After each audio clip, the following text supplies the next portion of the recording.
A'udzubillahi minasyaitonirrajim. Bismillahirrahmanirrahim. Bab yang kedua pada menyatakan sangat loba atas berkata-kata.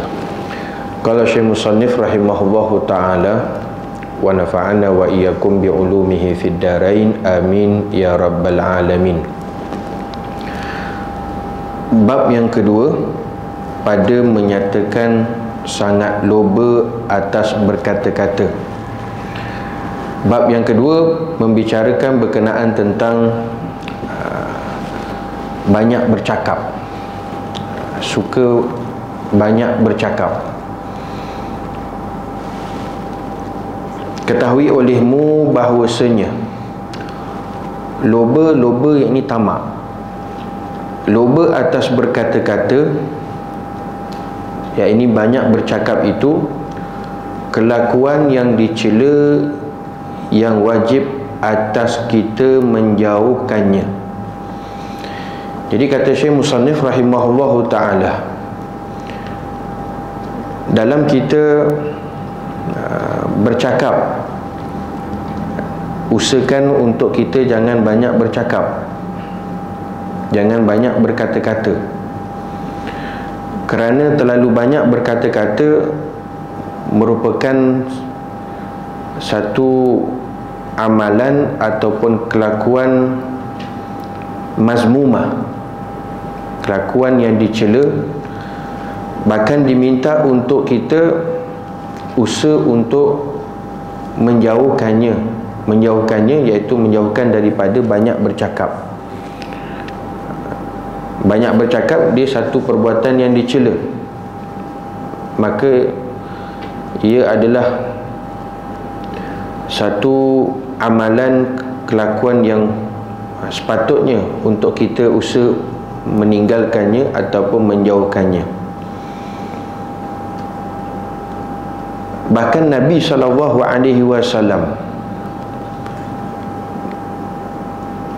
menunjukkan bagaimana dalam kehidupannya Nabi, maka Nabi tidak banyak berkata-kata ataupun bercakap, melainkan yang perlu sahaja. Apatah lagi dalam kita banyak bercakap ini, bila banyak bercakap sudah tentu banyak salah. Bila banyak salah, banyak dosa. Bila banyak dosa sudah tentu tempatnya dalam neraka. Maka itu bahayanya bila banyak bercakap. Sebab itu ulama dalam kita proses menjalani pembersihan hati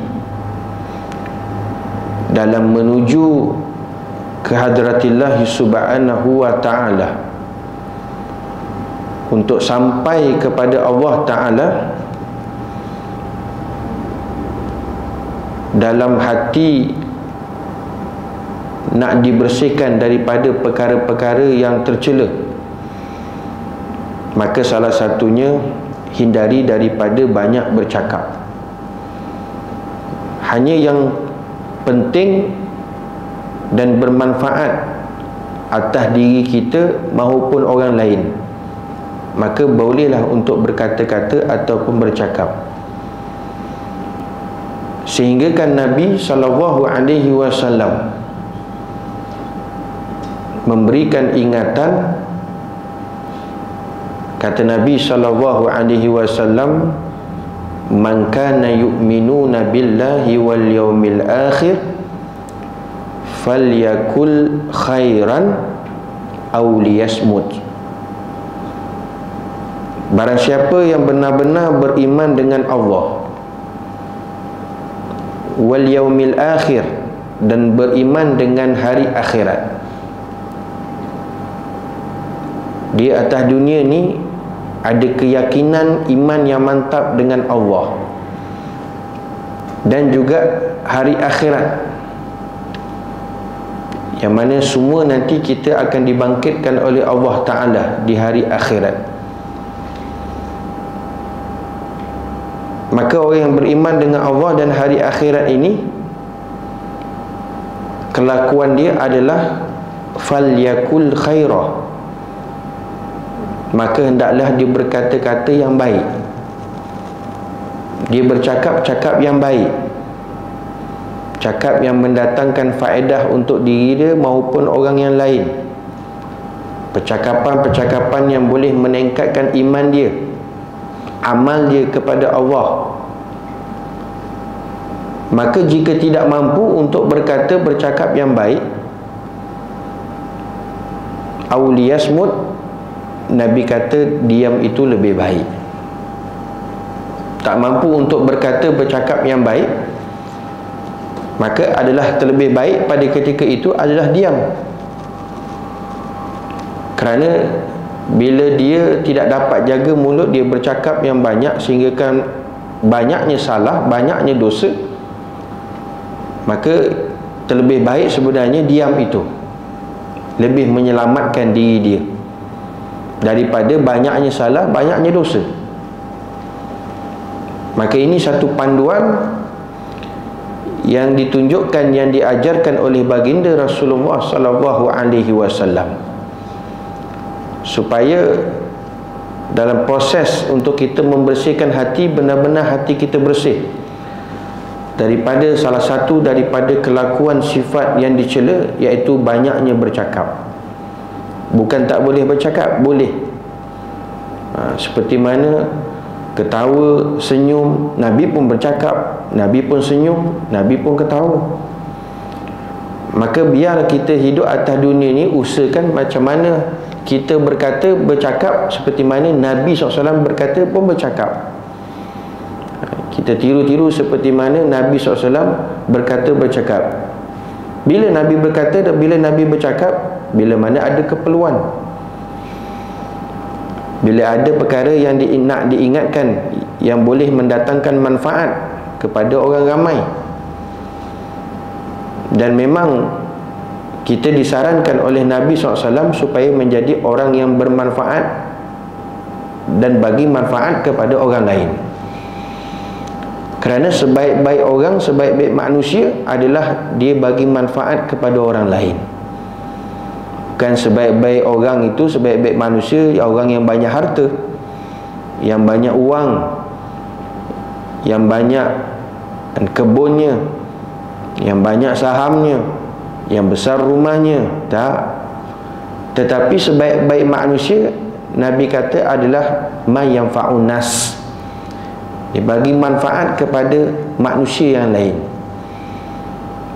Apa-apa yang boleh dia bagi manfaat. Jika dia harta, mungkin dia boleh bantu orang, tolong orang, sedekah, infak dan sebagainya. Ada manfaat yang ada pada yang dia boleh berikan. Jika dia tidak ada harta, mungkin ada pandangan, idea, tenaga dan sebagainya yang boleh dimanfaatkan untuk orang lain juga. Dia ada ilmu, maka disampaikan. Maka banyak sumber-sumber untuk menjadikan kita orang yang bermanfaat. Begitu juga dengan hal keadaan kita yang boleh menyampaikan, boleh berkata, menyampaikan perkara yang baik, maka silakan sampaikan. Maka sebab itu, ini adalah orang yang terbaik di sisi Allah Ta'ala, dia bagi manfaat kepada manusia yang lain. Sebab itu cara hak Nabi SAW berkata, bercakap, kita usaha untuk meniru bagaimana Nabi SAW berkata dan bercakap. Nabi juga senyum. Ibtisamu sadaqah. Senyum itu sedekah. Senang je hari ni kita nak dapat pahala sedekah, walaupun tidak memerlukan uang, duit dan sebagainya. Dengan senyum pun sedekah. Tapi tuan-tuan, yang dikatakan ketawa para anbiya alaihimussalam tu senyum. Senyum tu itu ketawa bagi para nabi. Kita senyum-senyum lah. Ketawa nampak anak tekak, tu baru ketawa. Ketawa bagi para nabi senyum. Sebab bagi syaitan, orang yang ketawa kuat tu, yang orang kita panggil ketawa terbahak-bahak. Dalam bahasa Arab disebut kah-kah. Orang pula kita guna, dia ketawa kan, dia nak ketawa kat dalam WhatsApp tu tak boleh, mungkin dia tulis lah kah-kah. Tak. Kah-kah tu ketawa kuat sehingga kan nampak anak tekak. Maka orang yang ketawa sampai terbahak-bahak kuat tu sampai anak tekak tu, maka itu ketawa syaitan. Ketawa syaitan. Sebab itu hati-hati. Dalam ketawa bukan tak boleh ketawa. Jadi kita ikut macam mana Nabi ketawa, senyum. Senyum pun ketawa juga. Jangan sampai nampak anak tekak ataupun terbahak-bahak, maka itu adalah ketawa syaitan. Ketawa syaitan. Maka sebab itu hati-hati, jangan kita menggunakan lidah terlalu banyaknya bercakap sehingga banyaknya kesalahan ataupun dosa. Sebab itu dalam hadis Nabi SAW yang lain, Nabi sebut likulli syai'in najasah, bagi setiap sesuatu itu adalah najis. Wan najasul lisan, dan najis bagi lisan al-bazaah, iaitu keji, cakap yang tidak mendatangkan faedah. Bila mana dia bercakap yang banyak, pasti ada salah dan silapnya. Maka sebab itu Syekh Musannif rahimahullahu ta'ala minta kita jauhkan daripada loba atas berkata-kata, iaitu terlalu banyaknya bercakap. Sebab apa?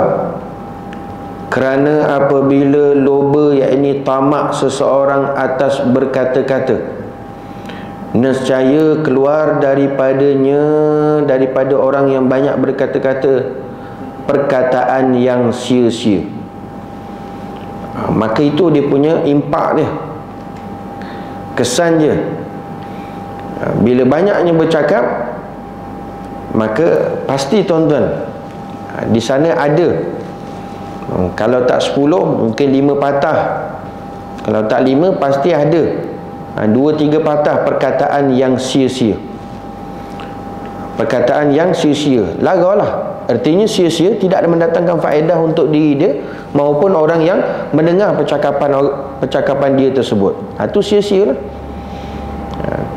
Tidak mendatangkan manfaat, artinya tidak meningkatkan iman dan amal ibadah dia kepada Allah Subhanahu wa ta'ala. Itu percakapan yang sia-sia.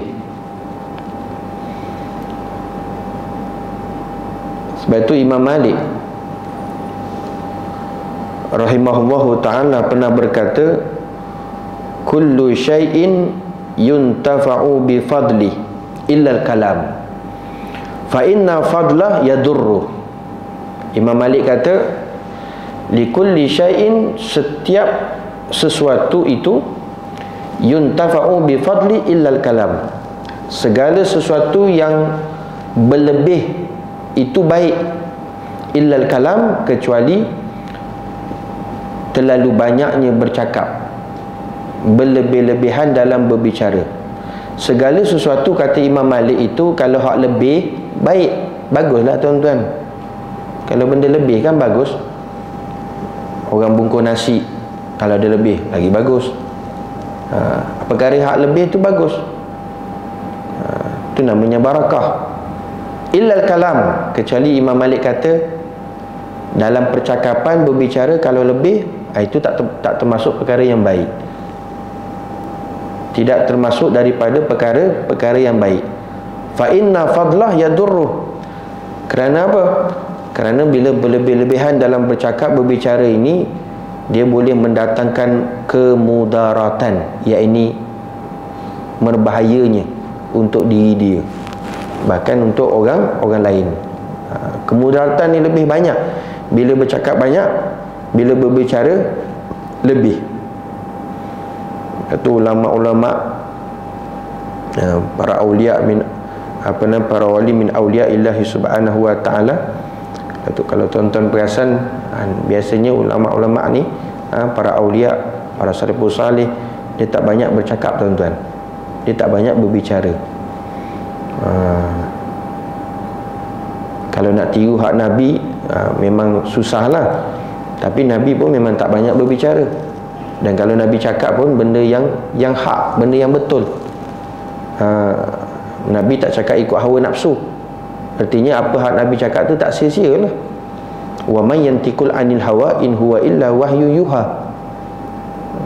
Wa man yantiqul anil hawa, Nabi tak cakap ikut hawa nafsu. In huwa illa wahyu yuha, kecuali hak Nabi cakap itu adalah wahyu daripada Allah. Artinya tak larang, tak sia-sia. Walaupun demikian, Nabi maksum, Nabi cakap tu, setiap patah perkataan Nabi cakap tu tak sia-sia, tak larang. Tapi Nabi pun tak banyak bercakap.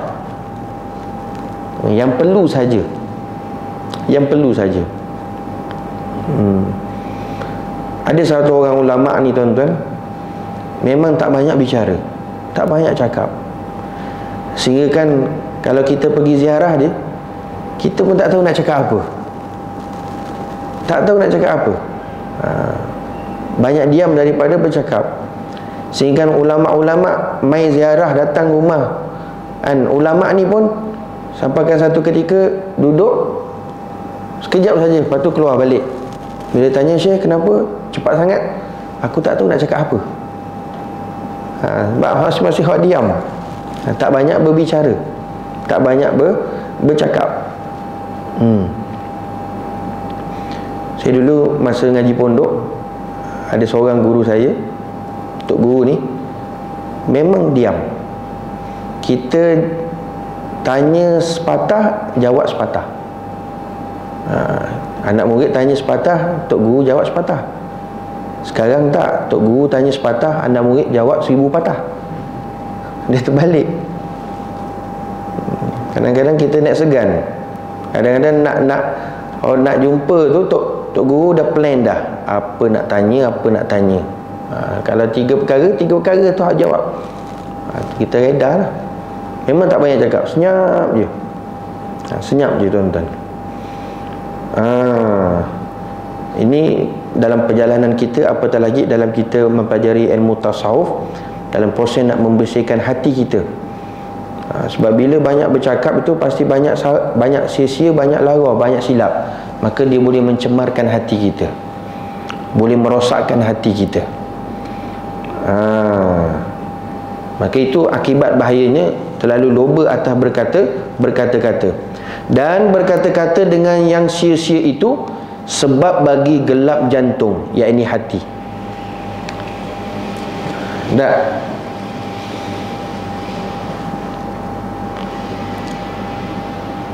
Pernah juga disebut oleh Abu Darda radhiyallahu ta'ala anhu, la khaira fil hayah, tidak ada kebaikan dalam kehidupan illa li ahadi rajulain, kecuali untuk 2 orang yang diam, untuk 2 orang. Yang pertama, munsitun wa'in, orang yang diam, yang faham, au mutakallimun alim, atau orang yang bercakap, orang yang berilmu. Tidak ada kebaikan dalam kehidupan kecuali 2 orang ni je, kata Abu Darda. Dalam kita hidup atas dunia, tidak ada kebaikan dalam kehidupan dunia untuk 2 orang ni je. Siapa? Orang yang diam, yang faham. Dia diam tu, tanda faham lah tu. Bukan tak boleh nak tanya, tanya boleh, tapi tanya yang mendatangkan faedah lah. Faedah untuk diri dia, untuk orang lain. Sebab tu nak tanya soalan, nak tanya boleh, tapi bukan niat untuk menguji orang yang ditanya. Itu haram. Ataupun nak tanya sebab dia tak tahu, silakan. Ataupun dia tanya, dia tahu dah, tapi untuk nak bagi tahu pada orang lain pun itu silakan. Melainkan di atas niat untuk menguji, itu haram dan berdosa. Jadi kalau satu orang itu dia orang yang diam, yang faham, itu artinya dalam kehidupan dia kehidupan yang baik.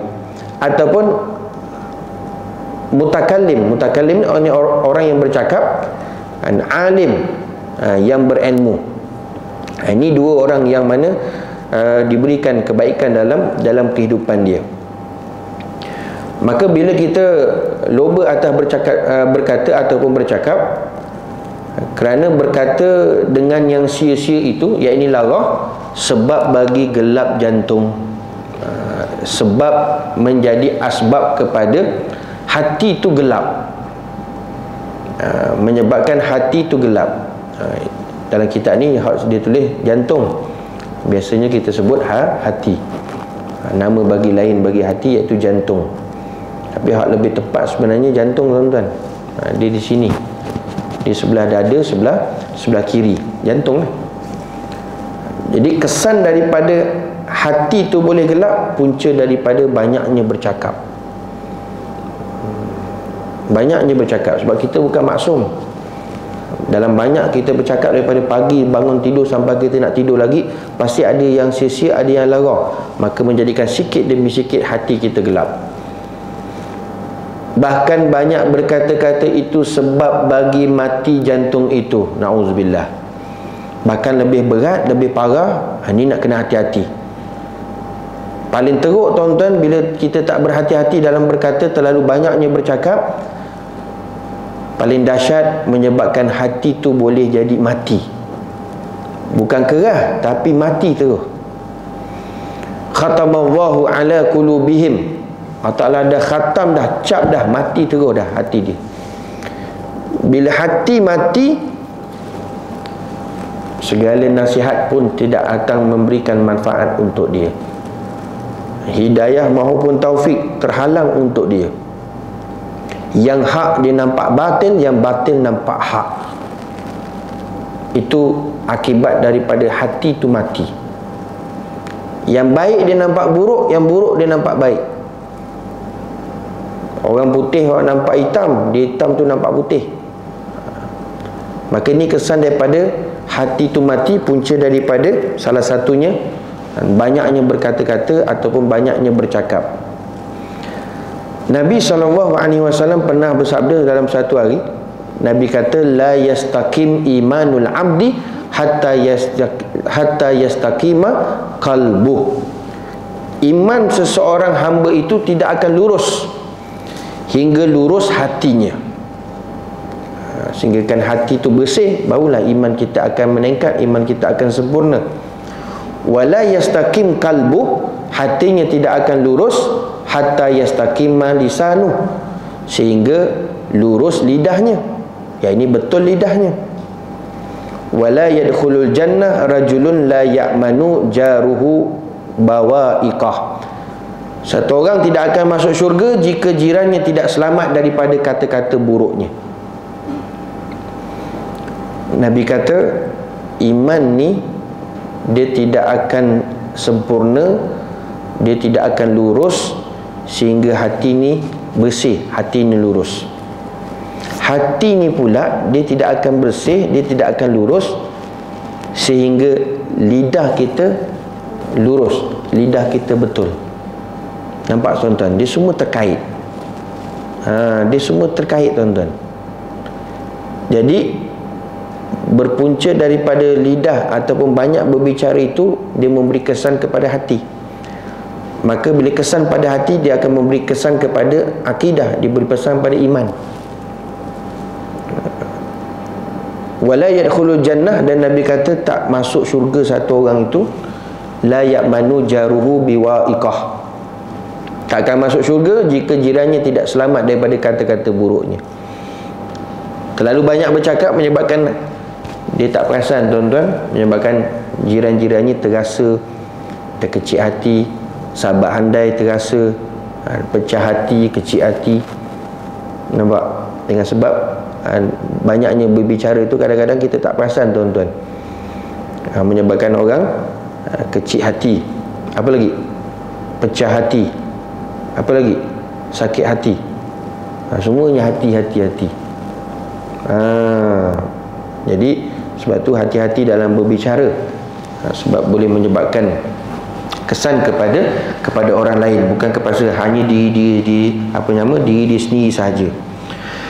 Tuan-tuan muslimin muslimat yang dirahmati Allah, dan kerana itu membesarkan oleh Rasulullah sallallahu alaihi wasallam akan pekerjaan lidah. Jadi oleh itu nak menyatakan bahawa Nabi sungguh jaga, tuan-tuan, lidah ni. Nabi cukup jaga. Nabi cukup jaga lidah ni. Itu Nabi tu sendiri, maksum tu. Apatah lagi kita, tuan-tuan. Dalam kehidupan dunia ini, semua orang akan mati bertemu dengan Allah Ta'ala. Maka perlulah jaga supaya hati kita bersih, hati kita nur, gemilang, cemerlang, dengan dipenuhi dengan cahaya dan sebagainya. Maka jangan kita penuhi dengan zulumat ataupun dosa-dosa kesan daripada terlalu banyaknya berkata-kata. Sebab tu satu hari Sayyidina Osman bin Affan radhiyallahu ta'ala anhu pernah kata, hummud dunya zulmah. Sayyidina Osman kata apa? Terlalu duk inginkan, kejar dunia ni adalah punca kepada gelapnya hati. Siapa tak mau dunia, tuan-tuan? Yang main-main dunia ni penangan dia dahsyat. Satu orang pun takkan bermudah-mudah boleh selamat daripada penangan dunia. Kerana dunia ni apa? Zinatul hayah, perhiasan dalam kehidupan kita. Bila kata perhiasan, perhiasan kan cantik. Kalau sesuatu, kalau dekat rumah tu diletakkan tempat-tempat yang strategik, tempat-tempat yang tinggi, tempat-tempat yang tertentu, itu apa? Perhiasan. Bila orang tengok, cantik. Sebab apa? Dia perhiasan. Sebab dunia tu orang boleh teruja, boleh gemar, boleh inginkan, sebab dia perhiasan. Ketika mana Nabi SAW Isra' dan Mi'raj, digambarkan dunia itu satu orang perempuan tua tapi cantik, sehingga ramai yang mengekorinya, mengejarnya. Dan digambarkan, dizahirkan dengan keadaan yang cantik. Semua orang kejar. Sekali toleh belakang, dah tua. Itulah dunia, tuan-tuan. Semua orang nak, tapi sebenarnya buruk. Tidak mendatangkan kebaikan. Dan tidaklah kehidupan ini, dalam kehidupan dunia ini, la'ibun wa lahun. Hidup atas dunia ni dia macam mainan je, gurauan je, tak ada apa pun. Sebab sikit pun tak ada faedah pada atas dunia ni. Jika sekiranya dunia ni ada faedah, manfaat bagi Allah Subhanahu wa ta'ala, nescaya setitik air pun Allah Ta'ala tak beri kepada orang kafir. Jadi sebab itu salah satu punca juga kepada hati tu gelap, kata Sayyidina Osman radhiyallahu ta'ala anhu, iaitu apa? Hammud dunia, terlalu inginkan, gemar, terlalu inginkan dunia itu punca kepada gelapnya hati. Zulmatu fil qalbi, gelapnya kepada hati. Jadi macam mana kita nak jaga hati ni supaya cemerlang, supaya penuhi dengan nur-nur? Maka sebaliknya, wahammul akhirah, dan bersungguh-sungguh kita inginkan akhirat. Palingkan, tuan-tuan, daripada inginkan kepada dunia, palingkan hati kita, gemar kita kepada akhirat. Nurun fil qalbi, maka Allah Ta'ala campakkan nur, cahaya dalam hati, supaya hati kita penuhi anwar, nur-nur ini.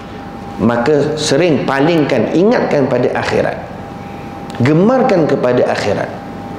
Maka satu orang itu dia berpaling daripada dunia, ingat kepada akhirat, gemar kepada akhirat, suka kepada akhirat, iaitu dia istiqamah dalam melaksanakan ibadah kepada Allah. Yang fardu dia sungguh-sungguh, yang sunat dia perbanyakkan. Maka itu salah satu hatinya sudah berpaling daripada dunia kepada akhirat. Bila orang cerita pasal dunia ni, tuan-tuan, dia tak berapa gemar, dia tak berapa suka. Sebab dia faham, bila banyaknya bicara dunia, Masya Allah, tabarakallah, dan lama-lama hati tu gelap. Hati tu gelap. Maka sebab itu kita kena beringat, berhati-hati.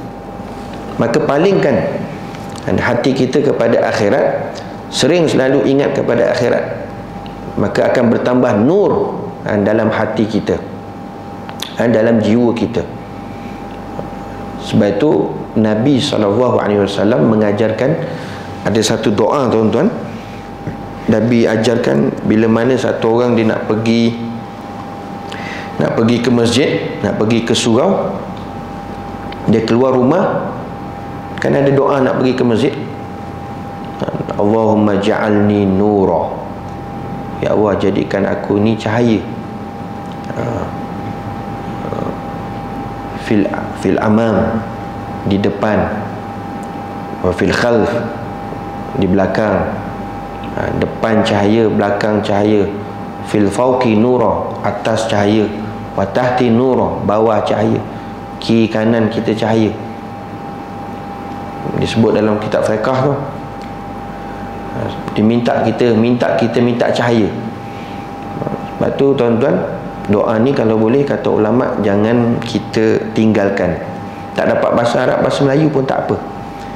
Keluar rumah tu, nak pergi masjid, nak pergi surau tu, ya Allah jadikan pada aku cahaya, di hadapanku cahaya, belakangku cahaya, atasku cahaya, kanan kiriku cahaya, bawahku cahaya. Maka penuhi cahaya, nur daripada Allah Subhanahu wa ta'ala. Dan setiap amal ibadah yang kita buat, semua tu ada nur, tuan-tuan. Ada nur, cahaya. Baik zikrullah, baik tasbih, baik tahlil, baik selawat, baik tahmid, mana-mana amal ibadah itu ada nur.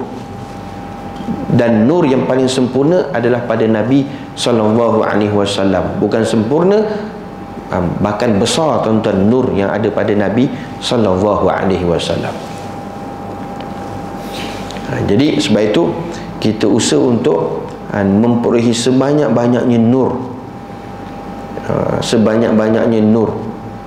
Maka nak banyaknya nur, iaitu palingkan diri kita, hati kita, daripada dunia kepada akhirat. Begitu juga apa yang dipesan oleh Al-Imam Ibn Athaillah As-Sakandari dalam kata-kata hikamnya, kata-kata hikmahnya, min alamati mautil qalbi, termasuk dalam tanda-tanda matinya hati. Supaya kita mudah, tuan-tuan, nak kenal pasti hati kita mati ke hidup, hati kita gelap ke ada nur. Maka di sana ada tanda dia. Maka di antara tanda-tanda hati itu sudah mati, adamul huzni ala ma fataka minat ta'at, ialah yang pertama, tidak ada rasa sedih atas apa yang kita tidak lakukan daripada perkara-perkara ketaatan kita kepada Allah.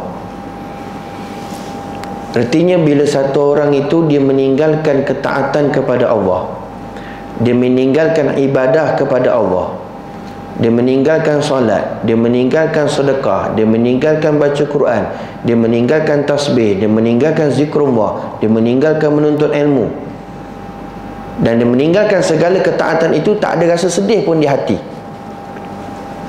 itu tandanya, kata Ibnu Athaillah As-Sakandari rahimahullahu ta'ala, mautul qalbi, hatinya mati. Ada tak, tuan-tuan, kalau kita tertinggal satu solat fardu contohnya, sedih tak ke hati? Rasa menyesal tak? Rasa galak tak? Kalau rasa saja je, tak apa, boleh qada, something, tuan-tuan, tak apa Ustaz, boleh qada. Bukan tak boleh nak qada, memang nak qada tu boleh. Tapi mana-mana kalau kita tertinggal, tuan-tuan, ketaatan ibadah kepada Allah, hati ni rasa tak tenang, hati ni rasa sedih, masih lagi hati tu subur, ada nur, ada cahaya, hati tu lembut lagi. Lama tak datang je ngaji belajar, sibuk lah, sedap lah pula lama tak datang, tak ada rasa apa. Itu tanda hati mati dah. Sebab tu sebahagian ulama menyatakan kalau 3 hari kita tak dengar, tak duduk dalam majlis ilmu, hati tu mula keras dan ke arah hati tu mati. 3 hari je tuan-tuan, bukan 3 minggu, 3 hari. Kita 3 bulan saja je. Buat tak tahu je tuan-tuan. Sebab tu usahakan duduk cari majlis ilmu tuan-tuan. Kerana dalam majlis ilmu itulah diturunkan rahmat, barakah, nur, menyebabkan hati itu hidup. Hati itu hidup. Sebab tu jangan jauh daripada majlis ilmu, jangan jauh daripada alim ulama. Gemar, suka. Kalau satu hari tertinggal, tak duduk dalam majlis ilmu, rasa gelisah, rasa sedih, Allah, tak dapat, sibuk, rasa galak tuan-tuan, tu dia ada lazat dah, dia ada zuk, hatinya sudah dalam keadaan dipenuhi dengan nur. Sehingga kan tertanya-tanya, apa belajar semalam, ceritalah sikit, bagilah report sikit, senyap je. Dia nak tanya, dia nak tahu apa. Itu tanda hatinya subur. Hatinya subur. Tapi kalau orang duk beritahu pada kita, semalam belajar macam ni, macam ni, tak payah cakap, nanti tahulah, belajar lagi lah minggu depan. Sebab itu ini tanda dah. Tanda apa? Hati tu mati bila dia tidak ada rasa sedih pun bila dalam meninggalkan ibadah ketaatan kepada Allah. Wa tarkun nadam ala ma fa'altahu min wujuhi zallal, dan tidak menyesal atas apa yang telah dilakukan daripada perkara-perkara min wujuhil zallat, daripada perkara-perkara yang menggelincirkan, iaitu perkara dosa. Dan tanda hati itu mati iaitu tidak ada sedikit pun penyesalan bila dia melakukan dosa maksiat kepada Allah Ta'ala. Apatah lagi dia main-main, tak apa, boleh taubat. Sebab tu jangan pandang remeh dengan dosa ataupun maksiat, walaupun sekecil-kecil dosa, walaupun dosa kecil, kerana bermula yang besar tu daripada yang kecil. Bermula yang besar tu adalah daripada yang kecil. Gunung yang besar tu daripada batu-batu yang kecil. Jadi bila satu orang dia buat dosa, dia jatuh pada maksiat, sedikit pun dalam hati dia tidak ada penyesalan, bahkan seronok, suka lagi, tambah lagi, buat lagi, jatuh lagi pada dosa dan maksiat, itu tandanya matinya hatinya. Tanda hatinya sudah mati. Na'udzubillah. Bila hati mati ni tuan-tuan berat, payah untuk nak dihidupkan balik, disuburkan balik. Itu di antara tanda-tanda yang disebut oleh Ibnu Athaillah As-Sakandari rahimahullahu ta'ala.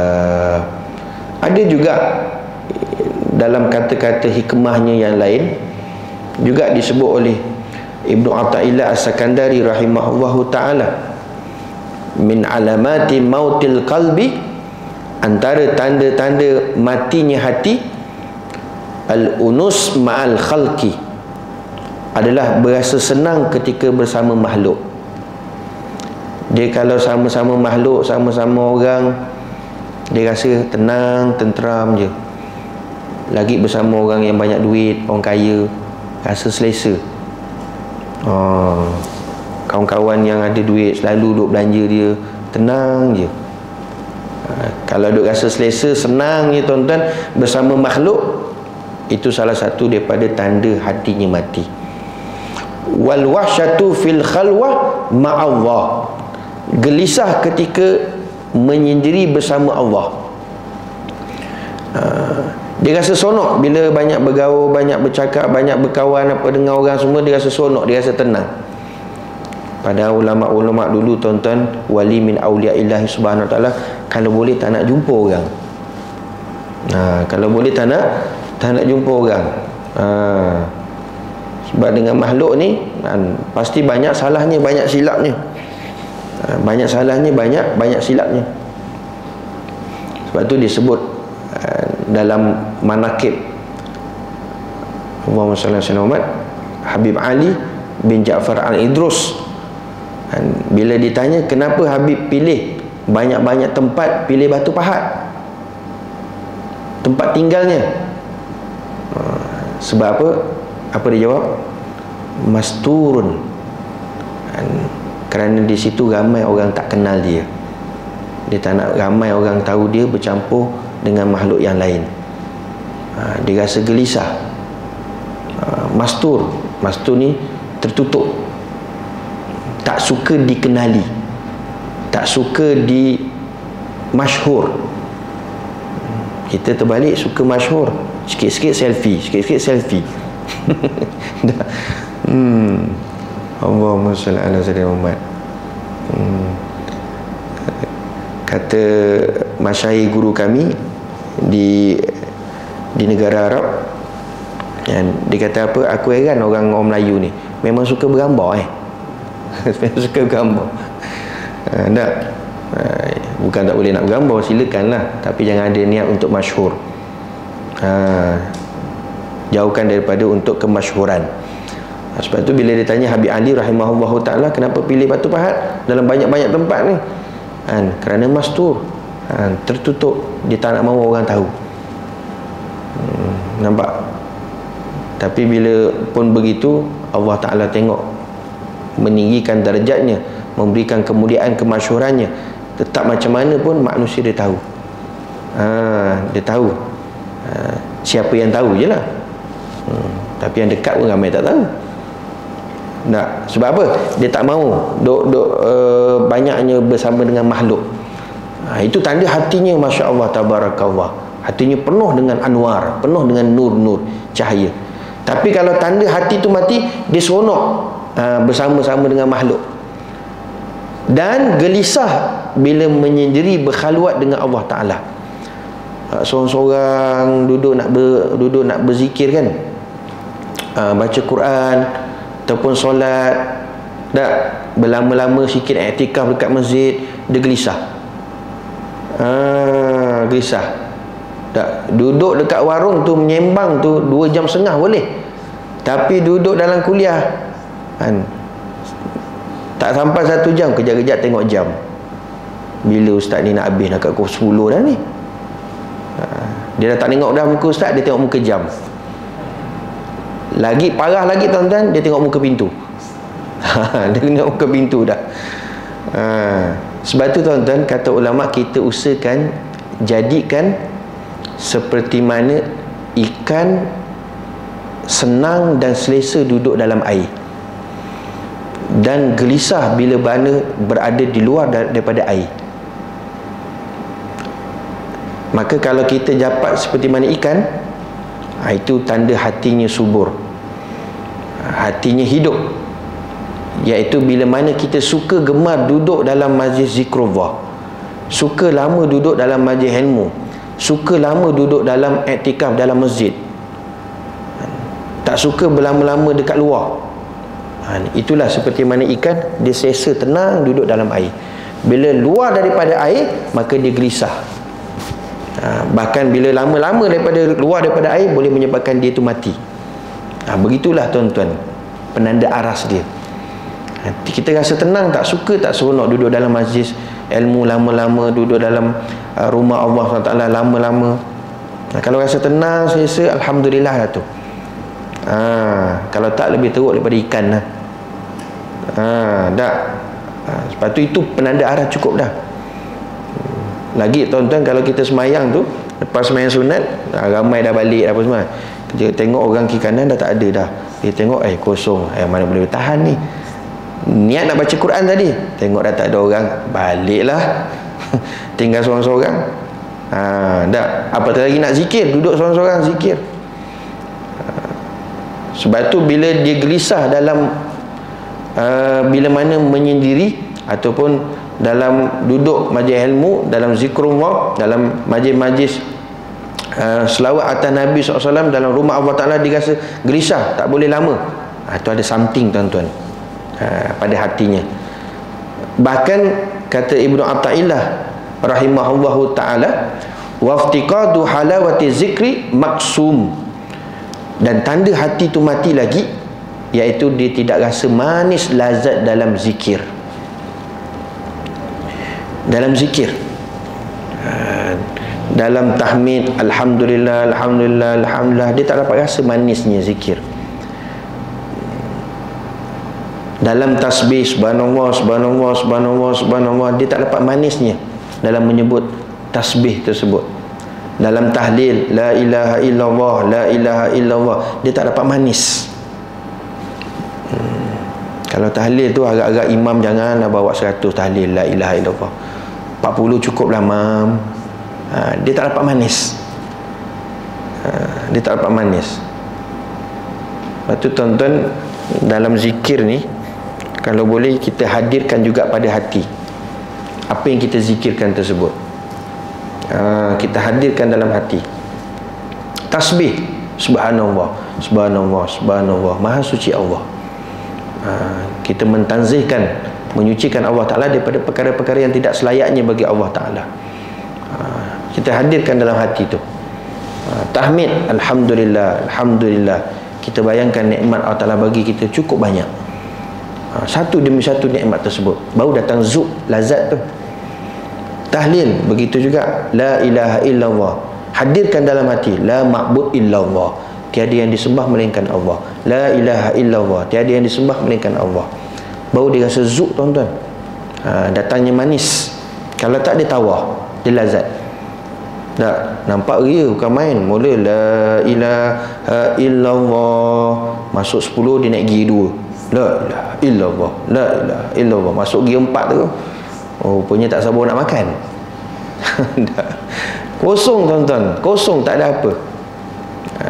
Sebab tu kata Ibnu Athaillah rahimahullahu ta'ala, bila satu orang dizikir dia tak dapat rasa manisnya, lazatnya tak dapat, itu mautul qalbi, hatinya mati. Na'udzubillah.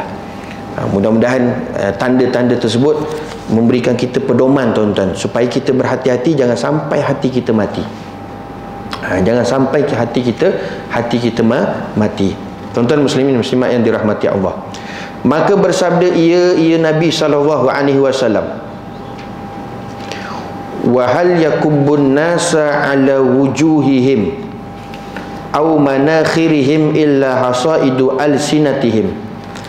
Artinya, dan tiada menyembamkan akan manusia atas hidung mereka itu, melainkan yang diketam oleh lidah mereka itu. Maka kata Nabi SAW, ini balasan akibat orang yang tak dapat jaga lisan, balasan akibat orang yang tak dapat jaga lidah. Nabi kata, wahal yakubbun nas ala wujuhihim, tidak ada yang menyembamkan manusia atas hidungnya, iaitu bila? Dalam neraka. Dalam neraka dia akan menyembamkan hidungnya, mukanya. Satu orang itu dalam neraka nanti dia menyembamkan dalam neraka atas mukanya ataupun hidungnya. Siapa? Illa hasaidu alsinatihim, mereka yang mana tidak dapat menjaga tutur kata dia, tidak dapat menjaga lidah dia, lisan dia, sehingga kan banyaknya silap, banyaknya dosa, sehingga kan akhirat nanti dalam neraka dia akan menyembamkan muka dia, hidung dia. Sembam macam mana? Muka tu ke bawah. Muka dia ke bawah, itu disebutkan menyembamkan muka dia, wajahnya dalam neraka. Dengan sebab apa? Itu tanda di dunia dulu dia tak dapat jaga lidah dia, banyaknya bercakap, banyaknya bertutur, sehingga kan banyaknya salah, akhirnya dimasukkan ke dalam neraka Allah Ta'ala. Na'udzubillah. Dan bersabda ia Nabi SAW lagi, man kana yu'minu billahi wal yawmil akhir falyakul khairan aw liyasmut. Artinya, barang siapa yang membenarkan ia akan Allah Ta'ala, iaitu beriman kepada Allah dan akan hari akhirat, maka hendaklah maka hendaklah berkata-kata ia akan yang baik. Itu tanda iman. Tanda dia iman kepada Allah, iman hari akhirat, maka dia akan berkata yang baik-baik saja, yang bermanfaat saja, tuan-tuan. Kalau tak mampu untuk berkata yang baik-baik, auliyasmut, atau hendaklah diam ia. Maka hari ini Nabi duk galakkan kita supaya hati-hati untuk kita dalam menjaga lidah. Jangan sampai berkata-kata menggunakan lidah tersebut dalam perkara-perkara yang sia-sia ataupun perkara yang tidak mendatangkan manfaat. Sebab tuan-tuan, setiap patah, bahkan setiap huruf bila keluar daripada lidah kita, mulut kita, semua itu dicatat oleh malaikat Raqib Atid. Semua dicatat, walaupun satu huruf. Raqib Atid sentiasa duk catat dia. Dia tak pernah tidur, dia tak pernah leka dengan kita, tak ada. Sentiasa duk catat je, tuan-tuan. Jadi sebab tu hati-hati dengan lidah yang diberikan oleh Allah Subhanahu wa taala. Sebab itu seperti mana yang saya sebut tadi, orang alim, para ulama, aulia min aulia ilah, wali min aulia ilahi subhanahu wa ta'ala, mereka ni banyak diam daripada berkata-kata. Kerana diam itu tandanya seorang alim. Perhiasan bagi orang alim. As-sumtu zinul alim. Duk diam itu, tak banyak bicara itu, dia perhiasan kepada orang alim. Wasitrul lil jahil, dan penutup bagi kejahilan. Sebab tu satu orang dia takkan tahu dia tu jahil bila mana dia dapat jaga lisan dia, percakapan dia. Tapi dia bermudah-mudah bercakap, tuan-tuan. Kadang-kadang yang dia cakap pun dia tak tahu, maka menunjukkan senang-senang dia tu jahil. Maka nak selamat, maka berhati-hati dalam kita berbicara supaya tidaklah menunjukkan kejahilan seseorang itu, melainkan dia akan bercakap ataupun berkata-kata perkara yang tidak baik dan mendatangkan manfaat. Dan sabda ia lagi, kata Nabi SAW, wa man yatawakkal li bima baina lihyaihi wa rijlaihi atawakkal lahu bil jannah. Artinya, barang siapa menjamin ia bagiku akan barang yang antara dua tulang dagunya, ini mulut, dan dua kakinya, ini kemaluan, nescaya aku jamin baginya akan syurga. Ini janji syurga bagi orang yang dapat jaga lidah. Balasannya syurga, tuan-tuan, yang diberikan oleh Allah Subhanahu wa taala lantaran jika mana dia dapat menjaga lidah dia. Ganjaran yang sangat besar yang diberikan oleh Allah Subhanahu wa taala. Sebab tu yang saya sebut tadi, orang yang banyak cakap banyak salah, banyak dosa. Banyak dosa, maka tempatnya dalam neraka.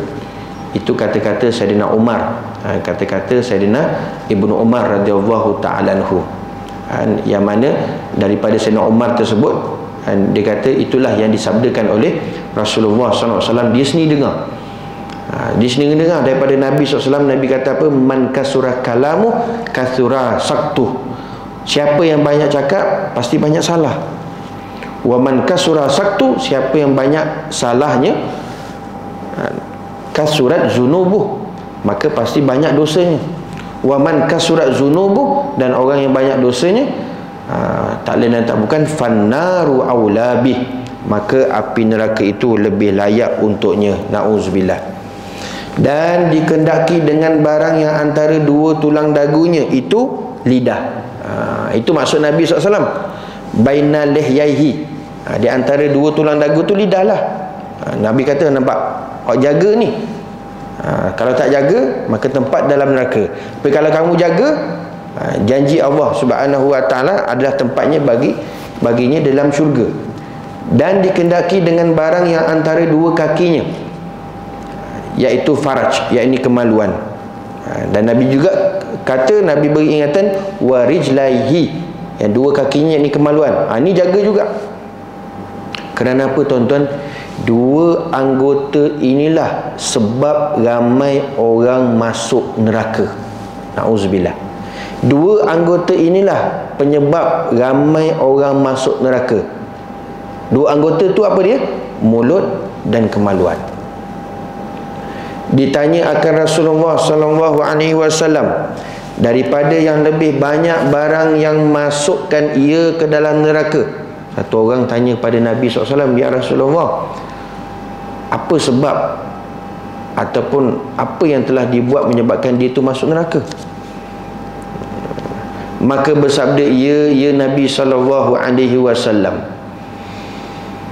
dua yang berlubang, pertama mulut dan kedua kemaluan. Dan sabda ia, maka Nabi sebut dua anggota ni juga menyebabkan ramai masuk ke dalam neraka. Dan sabda ia juga, yakni Nabi SAW, man kasura kalamu kasura saktu, wa man kasura saktu kasurat zunubuh, wa man kasurat zunubuh fannaru aulabi. Artinya barang siapa yang banyak perkataannya, banyak cakapnya, nescaya banyak oleh tersalahnya. Dan barang siapa yang banyak tersalahnya, nescaya banyak dosanya. Dan barang siapa banyak dosanya, maka api neraka itu terlebih utama dengan dia. Maka ini ingatan-ingatan daripada baginda Nabi SAW, supaya kita berhati-hati dengan lidah. Jangan sampai menyebabkan dengan lidah tu kita terhumban dalam neraka Allah Subhanahu wa taala. Maka oleh itu jagalah lidah, iaitu jangan kita banyak bercakap-cakap, berkata-kata, sehingga akan menyebabkan banyaknya salah. Maka daripada banyaknya salah, banyaknya dosa, maka fannaru aulabi, maka api neraka itu lebih utama untuknya. Ini sebagai satu proses, tuan-tuan, perjalanan kita untuk menuju ke hadratillahi subhanahu wa ta'ala, iaitu dalam proses kita membersihkan hati. Salah satu usaha kita untuk menjauhkan, iaitu daripada perkara yang tercela, iaitu banyaknya bercakap. Mudah-mudahan Allah subhanahu wa ta'ala memberikan kita kekuatan untuk melaksanakan, mengamalkannya. Mudah-mudahan insya-Allah kita hanya bercakap, berkata-kata yang mendatangkan faedah, manfaat, sama ada untuk diri kita ataupun untuk orang lain. Maka oleh itu insya-Allah mudah-mudahan Allah Ta'ala sentiasa mencurahkan nur, cahaya-cahaya dalam hati kita, sehinggakan hati kita sentiasa subur hidup dalam perjalanan menuju kepada Allah Subhanahu wa taala. Allahumma amin amin ya rabbal alamin. Ketahui olehmu bahawasanya ada bagi lidah itu kebinasaan yang banyak. Wallahu alam. Sampai situ dulu.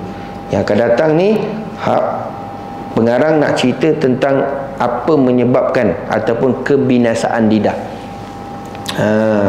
Lidah ni dia mempunyai kebinasaannya yang banyak, tuan-tuan, kalau tak betul-betul jaga. Apa kebinasaan lidah ni? Kita sambung nanti pada pertemuan yang akan datang, insya-Allah. Mudah-mudahan kita dapat manfaat, kita dapat amal dan sampaikan, insya-Allah. Panjang umur, kita diberikan kesempatan jumpa nanti pada pertemuan yang akan datang. Mudah-mudahan Allah Ta'ala berikan istiqamah dan sentiasa suburkan hati kita, insya-Allah. Allahumma amin amin ya rabbal alamin. Wallahu a'lam. Wal 'afwa minkum. Hadza billahi taufiq wal hidayah. Assalamualaikum warahmatullahi wabarakatuh.